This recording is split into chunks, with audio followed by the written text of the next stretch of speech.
Next question I get asked all the time is, Brian, is DeFi the same as trading cryptocurrencies? And again, right now, if you could type into the chat, tell me if you've traded cryptocurrencies. Just say, yes, I've traded crypto. No, I haven't traded crypto, because I'd like to get a sense right now of this audience and what they're doing. And let me just say this.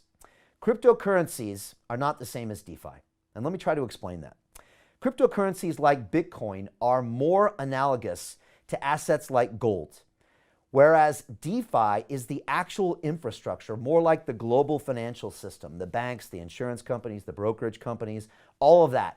That's really what DeFi is more analogous to. And let's look at an example. Gold prices go up and down.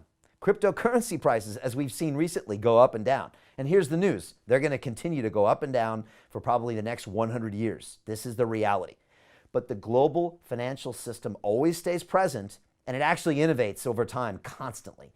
Even when we have setbacks like stock market crashes and savings and loan mishaps and mortgage crises, actually the infrastructure constantly improves, which is why you usually get better services online, etc. But that's still centralized finance.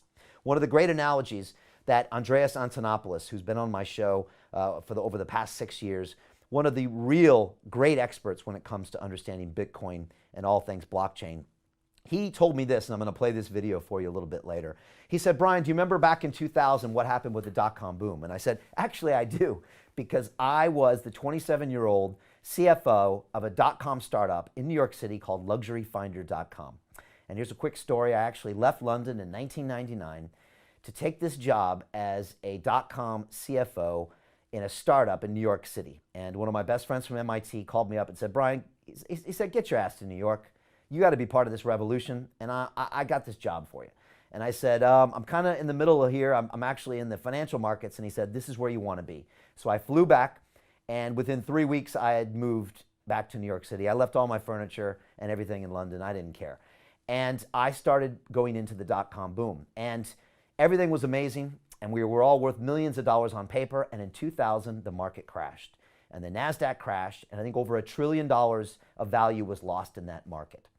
Now, that's a good example of an asset price going up and down, like a crypto or the stock price of eluxury.com or the price of Bitcoin.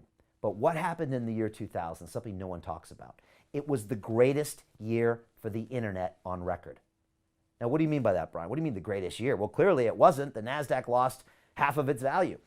Yes, but everyone in the world started looking at the internet as a solution to their future. They started using it to buy books and buy jewelry. They started using it to consume content. They started using it for search. They started using it for every day of their life. So actually 2000 was one of the biggest wins for the internet, and internet integrated into commerce. And yet we were focused on an asset price that goes up and down and up and down.